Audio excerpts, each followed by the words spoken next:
The broadcast is now starting. All attendees are in listen-only mode.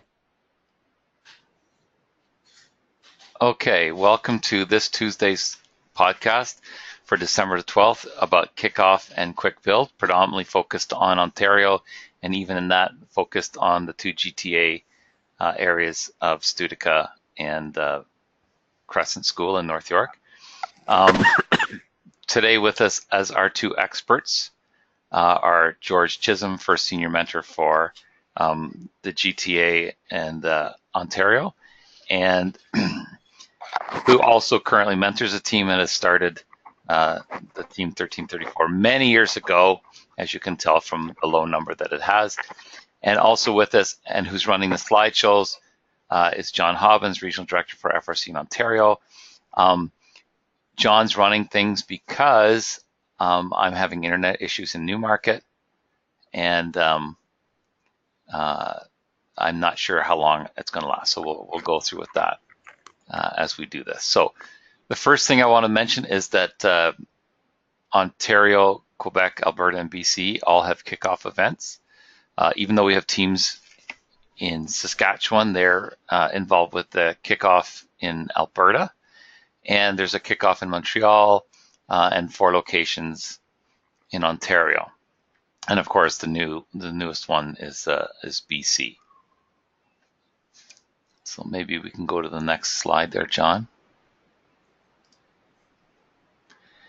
So at this point, I'm kind of a little thrown off because we already have a question, and usually it takes a little bit to get people to ask questions. So we'll wait on questions towards the end. So if you do have a question, like Colton does, if you could type it into the chat box, and we will get to your questions in a few minutes, because some of them might be answered as we go through this, but I'm sure people have questions about things other than the kickoff.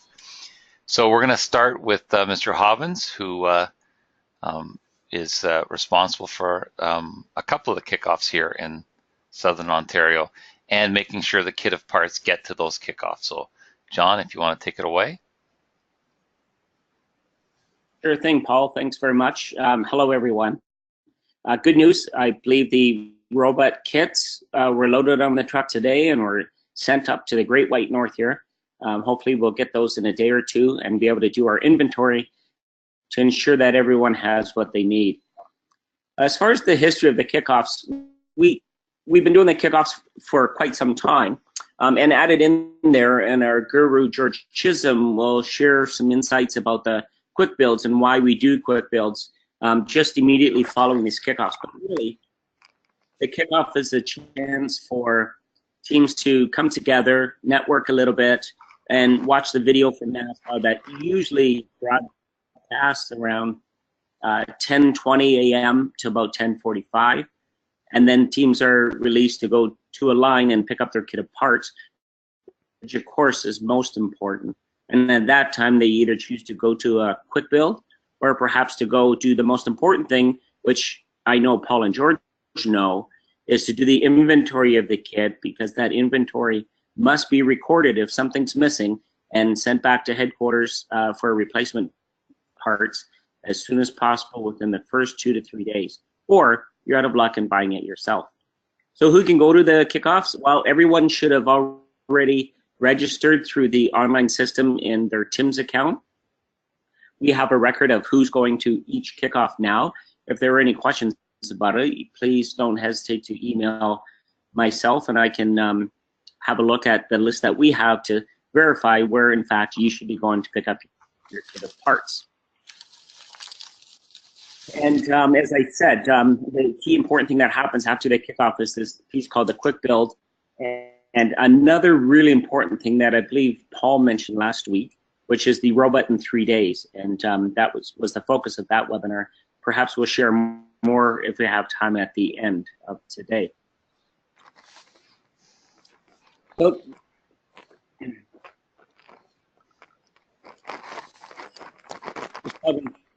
through the slides here. So typically what happens is an adult from the team, a mentor, it could be a parent, but somebody who represents that team would pick up the robot kit. There are times, though, when you may need someone else to pick up the kit for you. For example, if I couldn't make it to Crescent, but I knew Paul Keenan was going, I could fill out a form called the surrogate form and identify that Paul Keenan would be picking up my kit for me. So the kickoff coordinator would have a piece of paper that identifies Paul Keenan as the person who they would be handing that kit to you. So you have to understand that this is a very strict process because we don't want to be giving out robot kits to just anybody. It makes a lot of sense to bring a dolly. Typically there's 2 totes, perhaps a box, and maybe another couple loose pieces of material. I'm not 100% sure at this point, but it'll be a surprise for everyone. But it makes it a lot easier to get in and get out of there as quick as possible. And no matter what your situation is, nobody gets the kit until after the game is over. So for some reason, if you were stuck and you were saying, by golly, John, could I have my kit beforehand because I have some very important meeting afterwards, we'd still say no, you'd have to come back another time perhaps and get it. And if that is your situation, maybe you want to get a surrogate form for someone else to pick it up. And as I say, you've got to be over 18 and you do need to bring ID. I'll hand that football off to George now, Paul. So just before George gets started, even though there are 4 kickoff locations in Ontario, only 3 of them have quick builds. Here are the 3 people in charge of those. My understanding is that everybody from Western and Windsor already knows which one they're going to. Those 2 kickoffs often will have any team that wants to go. The situation at Crescent and then in the GTA is a little bit different. There are so many more teams and so many more rookies usually that's not possible. So we're going to go and listen now to George as he explains a little bit more about the quick build, what's happened in the past and the way it's going to work this year. So take it away, George. Thank you, Paul. Quick build will be taking place at Crescent School. We're limiting it to 6 to 7 students and 1 or 2 mentors because we don't have enough space for huge crowds. We'll be providing dinner, but you're on your own for lunch. So basically, you'll pick up your kit of parts. You'll transport it down to the field house from where you'll be picking them up at Crescent, and we'll have tables and set up there, and we'll have lots of help from veteran teams. 1360 will be helping out, most likely 1325, and some other people will be helping you there to put together your kit of parts. The goal is by the end of the day, you will have a drivable chassis. We don't know anything about the rules yet. We don't know if it was like last year where there were specific sizes set. So we're going to discourage you from cutting any aluminum there until you have a chance to do some more brainstorming and decide on how big you actually want your robot.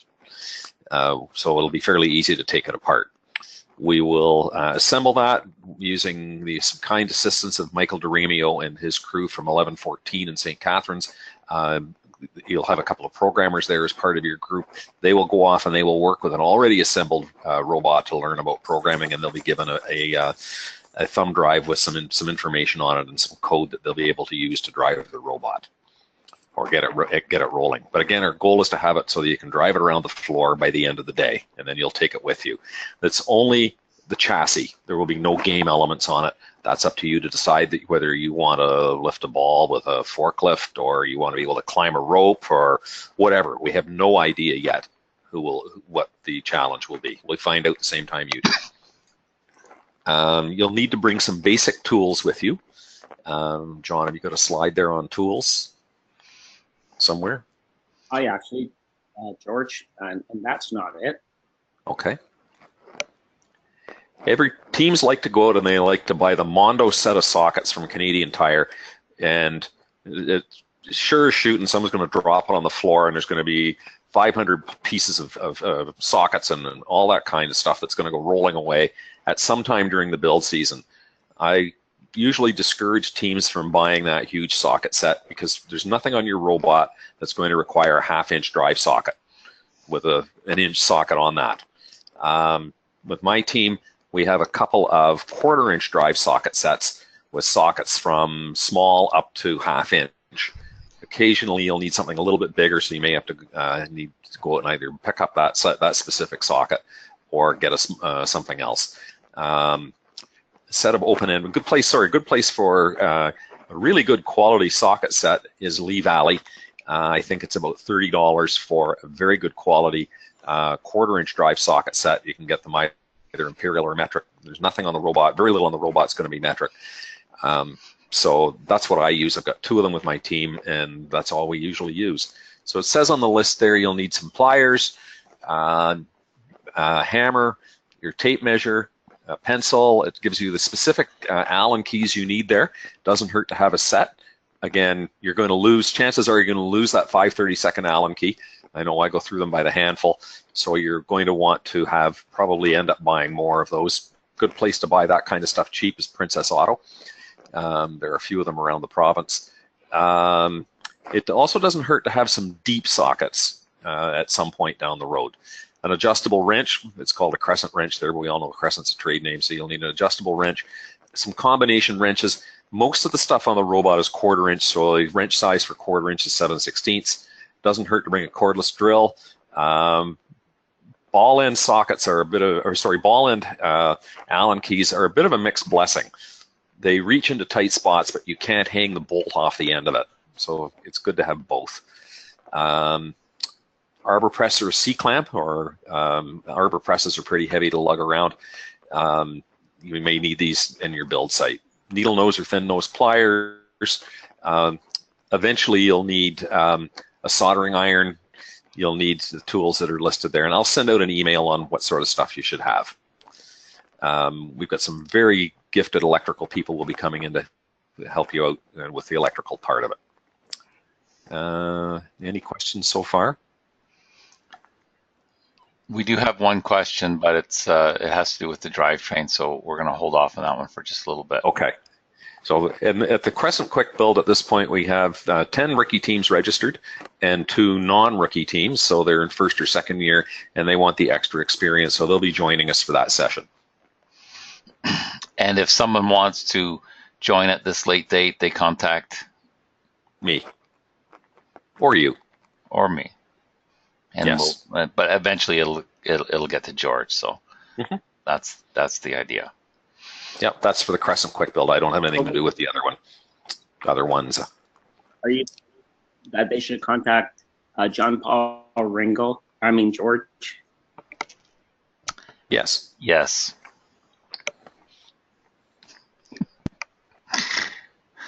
Okay. So there will be, John, in terms of food, there really aren't places around Crescent to find food. Teams should bring water, but is there going to be food provided to the team? Yes, well, in the past, and I'm sure. Go ahead. Go ahead, John. Well, I was going to say, in the past we brought in pizza and a drink for each team member. Within that number that we said, 6 to 7 members or 8 members.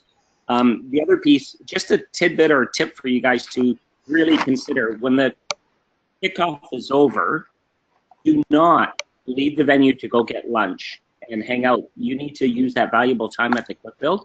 What I would suggest is you could send a driver out, if you like, to get food for the others while they come down to the Quickbuild. Mm-hmm. And what time are we expecting to go to at the venue? I can show you a schedule from the past if you guys like. Sure, that would be great. So go ahead and I locate this in my files, everyone. Okay, so we do have a question. We'll deal with our questions now. I'm gonna just, I'm laughing a little bit, Colton, at your question because I just talked to somebody about 10 minutes before the webinar started about this. But Colton's question is, I want to do a custom drivetrain for the upcoming year, but my team is too afraid to do anything besides the kit of part chassis. What should I do and say to tell them that a custom drivetrain is the way to go? Well, I would have to say that I would say a custom drivetrain is not necessarily the way to go. It depends on whether you can machine one. It depends on whether you've already opted out of the kit of parts drive chassis, which sounds like you probably haven't, because your team would have had to do that earlier in the fall. It's a tough one. George, maybe you want to. There are more teams. I know of 2 or 3 teams now that are making wood chassis. They're using 3/8 high grade, what some people call Baltic birch plywood. You can get it in a variety of places, and they're using one method or another to cut that. Lots more and more schools have small laser engraving, CNC laser engravers, and if you I gather if you make 3 or 4 passes at it, you can cut through 3/8 plywood with it. There's nothing as strong as wood strength for weight. You could refer your students to Chief Delphi. There's lots of information on Chief Delphi. That's www.chiefdelphi.com. On robot chassis, there are several different versions. I would be very careful about making something fancier than you can handle. Lots of teams, I've done a welded chassis with my team for several years. Again, you have to have the welding equipment to do that, and you have to have someone who knows how to weld effectively with aluminum. One type of chassis that's becoming increasingly popular is a West Coast drive, where the wheels are cantilever rather than being contained on each side. Again, it's personal team preference. One thing you need to keep in mind when you're using Chief Delphi is lots of people post on Chief Delphi, and you have to be able to sort the wheat from the chaff. And you'll find there are lots of people on post on Chief Delphi that do some really, really fancy stuff, and the only reason they do that really fancy stuff is because they can. They have the equipment, they have the skills to do it, not really necessary. So we have a second question from Alan Toms, and he wants to know, this one I guess is you, John, will the chassis be different from last year's? Well, would that be the Mr. Alan Chums that's going to Montreal, I wonder, to the Montreal event? We don't know. Nobody knows. Nobody's been told. And right up through the president of First Canada, nobody knows what we're getting. Even though we're running the quick builds and the kickoffs, we don't get any information until the night before, and even that information is limited. So it's a guess to us. I mean, last year, if you want to look on Andy Mark, the drive chassis was the AM340, which was the design that all the rookies got, or the veterans that opted in for the chassis.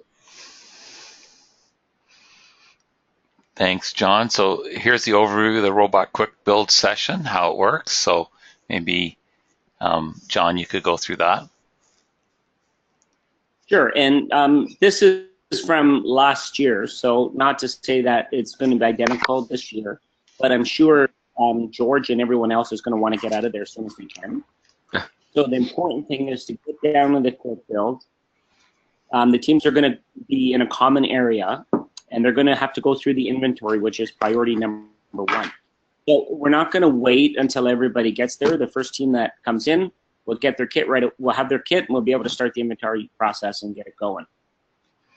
Then there will be split up into different groups, such as controls, electrical, mechanical, and perhaps programming separate from the controls. Where we're trying to simultaneously run these breakout sessions that we can get things moving as quick as possible. Ultimately, the goal is to have teams leave the venue with a robot chassis that's running around, and it has a downloaded code to it. Very basic downloaded code, but nonetheless. George, is there anything you would like to add to that? Maybe the idea that maybe we can help teams by not doing a dinner, but maybe doing a mid-afternoon snack instead of dinner, and then that would keep things going and not hold people. Yes. Yeah, as John said, the goal is to have you leave with a robot that drives around and a bunch of kids with big smiles on their faces. And they just light up when they finally get that robot driving around. We'll provide you with a table to work on, although a lot of people end up working on the floor, and there are probably maybe even 2 tables. We'll have to see what happens. Make sure you bring safety glasses for all your team members to go with that set of tools. First gets really, really sticky on safety glasses. And regular George, prescription. Yeah, sorry, I was just going to add that perhaps we haven't stated it before, but you must have an adult there with the kids. You cannot just send the kids in to build a robot while you take off somewhere. Yeah. If you wear glasses, those are not safety glasses by themselves. If they are prescription safety glasses, they need proper side shields on them. You can either wear safety glasses over top, or some people have prescription safety glasses with side shields. That sounds good. Any other? I guess the one point, George, is you mentioned there's going to be a couple of teams that are not rookie teams. Their situation is a bit different in terms of what they're going to get at the kit of parts. So what should they know? Non-rookie teams had a choice a little while ago. They could opt out of getting a kit bought chassis, the Andy Mark chassis. We don't. Good chance it'll be the same as the last year one, but there's no guarantees. Because they're not rookie teams, they will not be getting the control system. And so if you need to come with the control system that you got last year or the previous year if you're a non-rookie team. So that means you have to bring the Robo-Rio, the radio, the power distribution board, all that good stuff, because you will not be getting that in your kit of parts if all goes the same as previous years. Again, we won't know until day of. And we did have a team a couple of years ago, it was a second-year team that thought they were getting all the same stuff that a rookie was getting, and so there was limited stuff that they could do at the Quickbuild because of that. So it's something to keep in mind. Yep. Any other? Yeah, Paul. Sorry, John. I was just going to say, Paul, that's a very important point. And I know that this year we did look through the team list and identified one team that had to get the rookie kit, even though they're not a rookie, to make sure that they got the updated parts because they were not involved in this past season. So they would be missing key components. And that's important in itself. And I was just going to ask the question, what would be the reasons why someone would not go to a Quickbuild? And I can tell you what I know, which is they can't get there. For example, they're up north, and it's too far to go to a Quickbuild. Maybe they're working with a nearby veteran team that's going to give them some focused attention, and that's a good thing. But the overall benefit for the Quickbuild, just so everyone knows, is that on day one, you'll have a running robot chassis, and from that moment on, your programmers can begin developing code and even start to work with some autonomous code that is somewhat related to the game. So they're able to simultaneously develop that programming piece while the designers and everyone else is trying to work on the actual robot. And even if you did a quick build at the SWATposium, or you've had a chance to work with one of the rookie hubs and do a quick build, this one will be doing it with your own robot. So you won't have to take it apart. You'll have it ready to go and be able to take it back to your school or to your group, ready to add to it and to tweak it and make it even better. So that's a huge advantage to have that done on the very first day. Yes. So if you're fortunate to have a rookie team and you have 40 kids on the team, you should make sure that you bring a mix of the sub teams with you. So you should bring a couple of programmers. You should bring at least one person who does electrical and people that do build, so that you can do all of it. Not everybody does everything. If you only have a team of 6 people or 5 people, bring them all.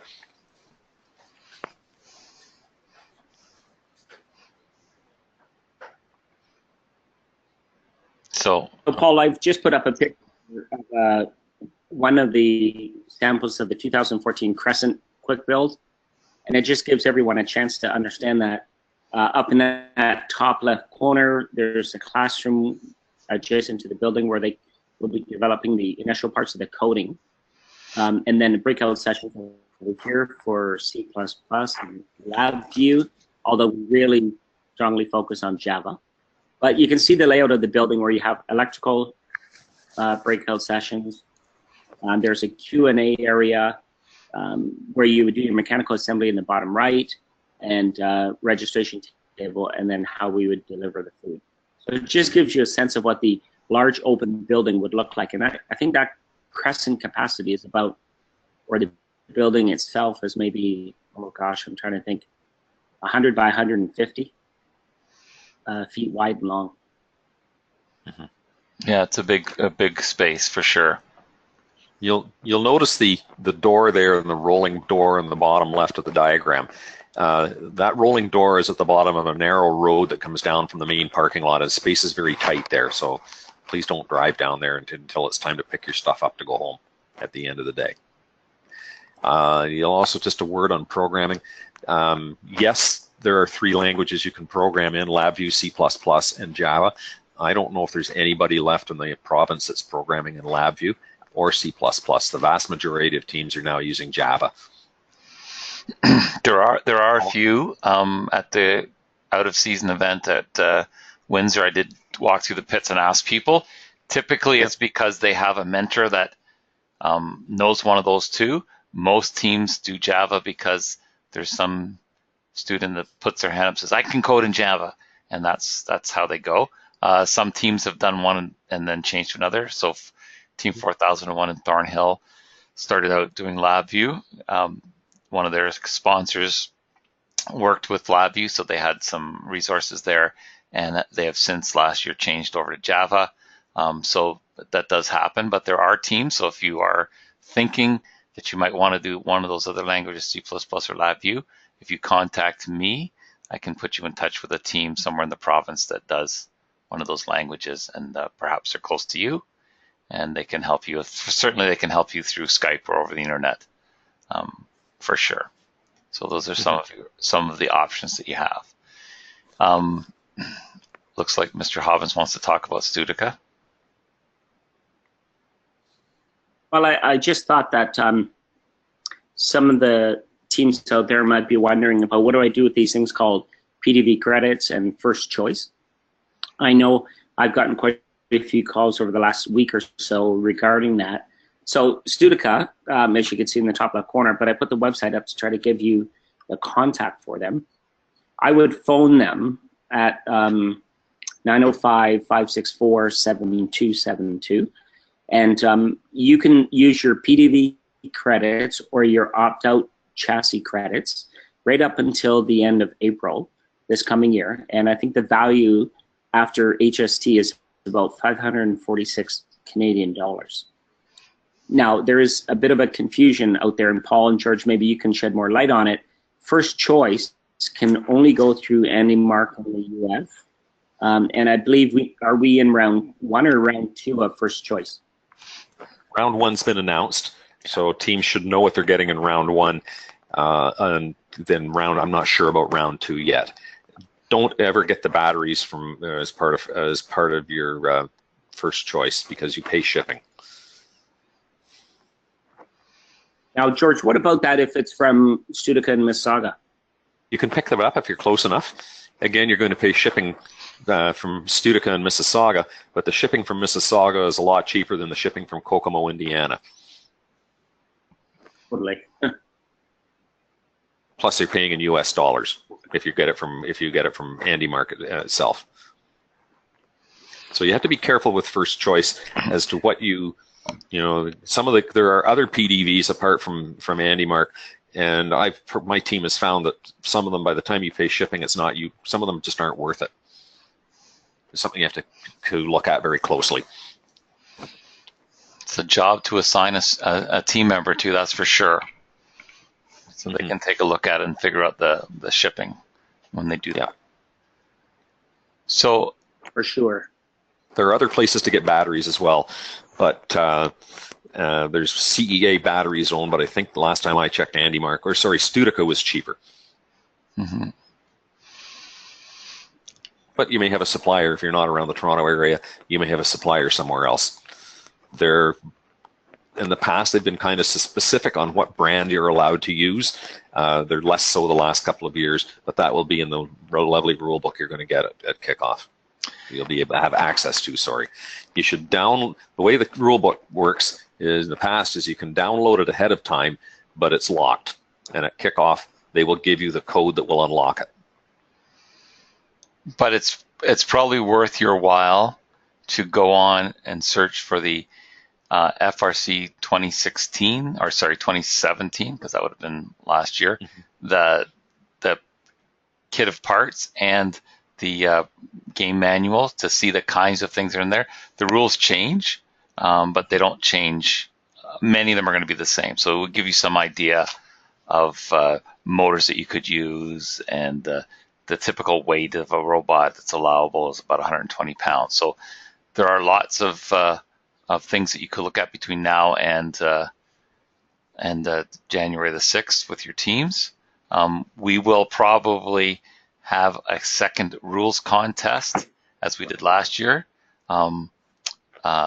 online, so that you can get your teams to team members to read the rules. You're going to hear that probably 100 times during the season. Read the rules, read the rules, read the rules. And sometimes the rules change during the course of the season. There will be updates.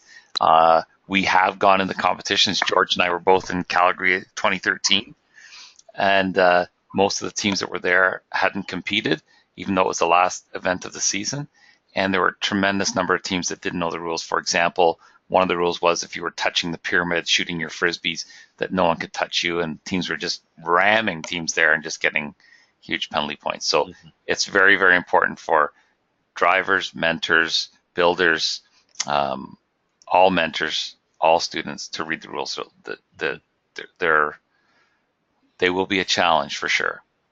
One of the biggest problem areas in rules over the last few years has been the bumper rules, and they're usually really clear for those who read and comprehend, but you have to read them very, very carefully.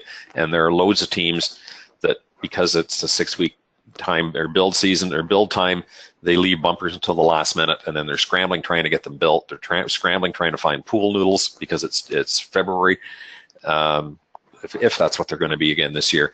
But you won't go on the field if your bumpers are not correct. You'll have to be repaired before you're allowed on to compete. You have to, your rules, your robot is too big, it doesn't fit the envelope that's specified, you're not going on the field until it's fixed, which might involve work with a saw.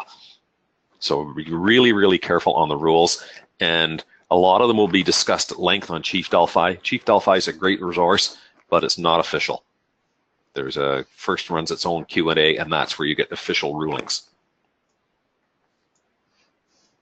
And it's got a heading there. What's next for teams to work on between now and kickoff?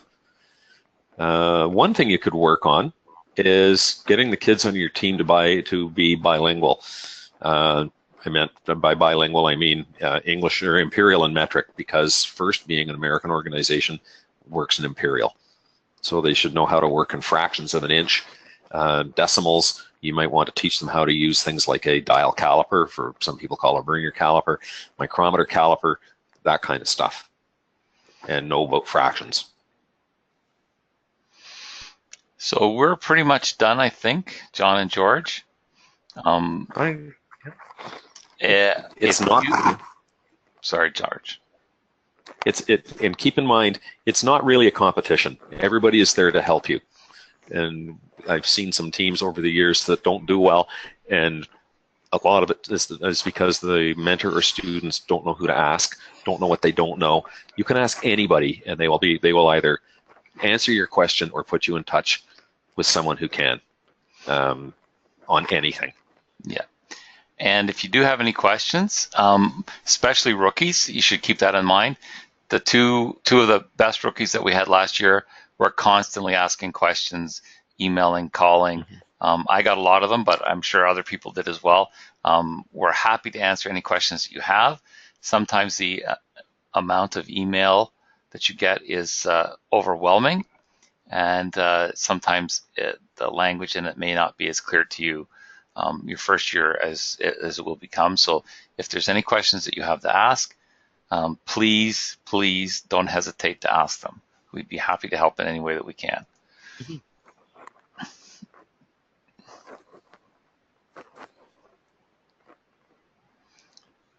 Any other questions? Again, I'll remind you, including the latecomers, that this webinar is being recorded, and it'll be posted tonight on the FIRST Canada YouTube channel, and I'll post those links on Facebook so you can listen to it all over again